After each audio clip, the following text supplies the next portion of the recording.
Hello, and welcome to the Secrets of Happily Ever After podcast. I'm your host, Monica Tanner, and we are going to continue in our series talking about bad marriage advice. And today's episode is based on a conversation I had with my husband the other day, where we talked about how we needed to detox, meaning we've been eating pretty badly these last few months, lots of sweets and lots of fast food and things that aren't really great for our body. And so periodically we like to just detox, meaning we're eating more healthy, we're being more conscious of the things we're taking into our body because food is fuel. And so I thought today I would talk about a bad marriage detox, meaning thinking about and being conscious of what ideas and beliefs go in, especially surrounding the idea of marriage. But when this episode comes out, there's only a couple weeks left until the launch of my book, Bad Marriage Advice. So if you would like to be part of the launch team, meaning getting the inside scoop on all of these bestseller launch strategies and lots of Q&As and a special challenge I'm hosting just for my launch team that's going to be all about creating more intimacy in your marriage quickly, be sure you email me, moni@monicatanner.com. Let me know you're in for the launch team and I will get you all of the information. What we're asking is super simple, just that you purchase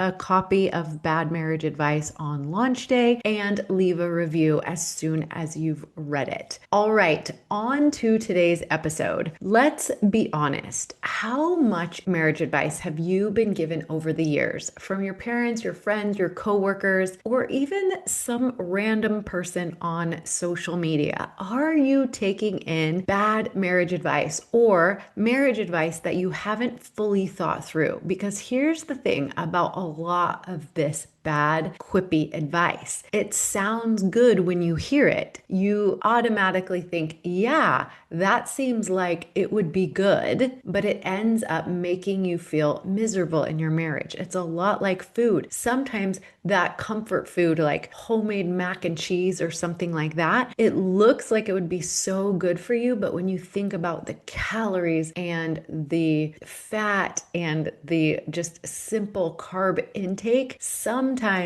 it gives us a stomach ache, right? So I want you to think about the marriage advice you have been given and that you're operating on in your marriage, and think about, has it actually helped? Today, I want to walk you through a marriage detox, because just like your body feels better when you cut out the junk food and focus on real nourishment, your marriage can completely transform when you clear out the junk that's been weighing it down. This episode is really special because, like I said, in just 2 weeks, the book, Bad Marriage Advice, Debunking Myths That'll Make You Miserable and What to Do Instead, launches on Amazon and will be available for purchase. So I'm getting really excited. So let's talk about why we might need a marriage advice detox. For one, a lot of the advice out there can be confusing, contradictory, and even harmful. The brain clings to these simple, quippy cliches because they're easy to remember,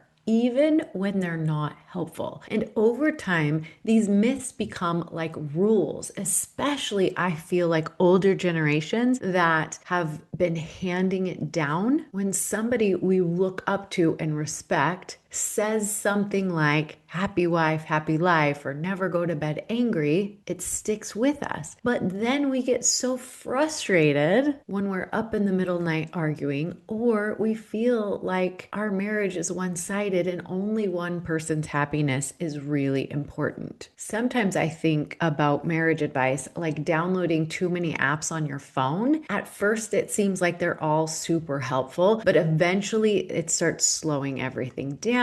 It's draining your battery more quickly, and half of the apps are glitchy and don't even work. Marriage advice can be the same way, but it's possible to go through and delete the apps that are not working in order to make your phone run more optimally. We can do the same with bad marriage advice. So I'm going to give you a couple of easy steps here. Step one is identify identify the junk advice. Now, my book that's coming out really soon is going to help because it includes 15 pieces of bad marriage advice and why it's bad marriage advice, as well as what to do instead. This idea of marriage requires compromise. Or if you're fighting a lot, maybe you married the wrong person. Or this idea that love is all you need. I want you to really go through in your mind and maybe get out a piece of paper and a pencil or your journal and write down some of these marriage beliefs that you've been operating by, whether you've been married for days or decades or you're not even married yet. I want you to think about what is the big marriage advice that I was given? What are my beliefs around it? And is it actually helpful? Step 2, of course, is challenge those ideas. If your answer to the question is it helpful, is no, many times it's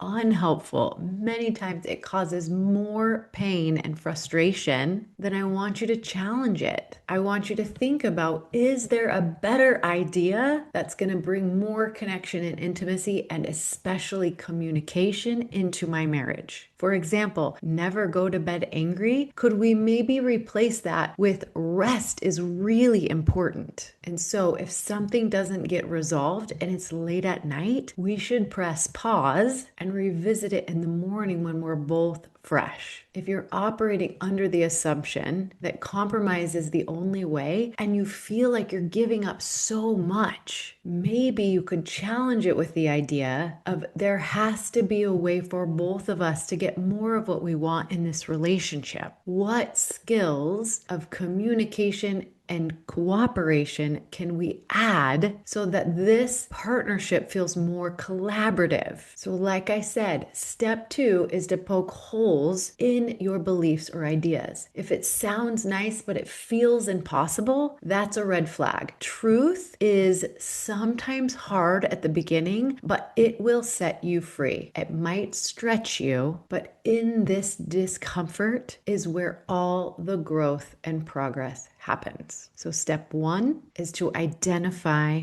your beliefs around marriage. Step 2, challenge those beliefs. And then step 3 is to replace those false beliefs and ideas with skills, especially and specifically communication skills. I will tell you that the through line of all 15 pieces of bad marriage advice that I talk about in my book is lazy communication. So what I'm really teaching you in each one of those chapters are skills to communicate more effectively and efficiently. So detoxing doesn't mean just cutting out the junk. It's really important to replace it with something nourishing. For example, if you're operating on an idea that if my spouse loved me, they would know how to make me happy, they would know what I need at any given moment, you've got to replace that idea with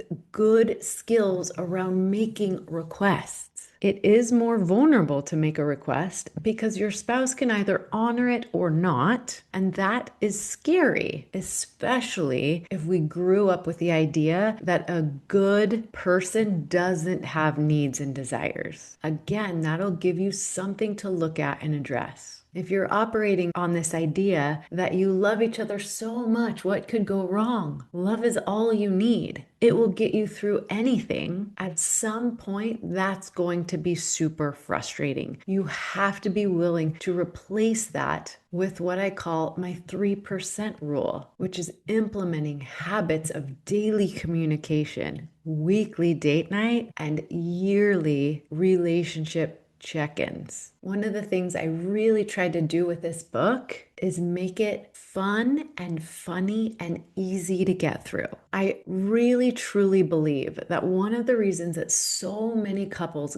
give up prematurely is because they're holding themselves to impossible standards. They think things like, we fight too much, maybe we're not meant to be, or we're too different, maybe we're just not compatible. But the truth is, is you're just following a faulty guidebook. A detox will let you start fresh. It'll give you permission to say, that advice isn't really serving us. We're going to write new rules specifically for our marriage. That's what I'm all about. We want to ditch resentment, ditch roommate syndrome, ditch bad marriage advice, and get back to writing the happily ever after love story we want to be remembered for. Remember that your kids and your grandkids and members of your community are watching you. It's not too late to ditch the bad advice, detox it, and replace it with things that are nourishing for your marriage. So here's your challenge this week. I want you to do a bad marriage advice detox in preparation for bad marriage advice, the book that's coming out October 1st. Step one, write down a few pieces of bad marriage advice that you have been carrying around. Number two, ask yourself, is this helpful or harmful? And step three, replace it with a truth or skill that sets you free. And of course, if you liked this episode, you're going to love my new book. It's basically one big detox. It comes out October 1st, and I couldn't be more excited to get it in the most hands humanly possible of couples who are striving to live a true happily ever after that they can be proud of. So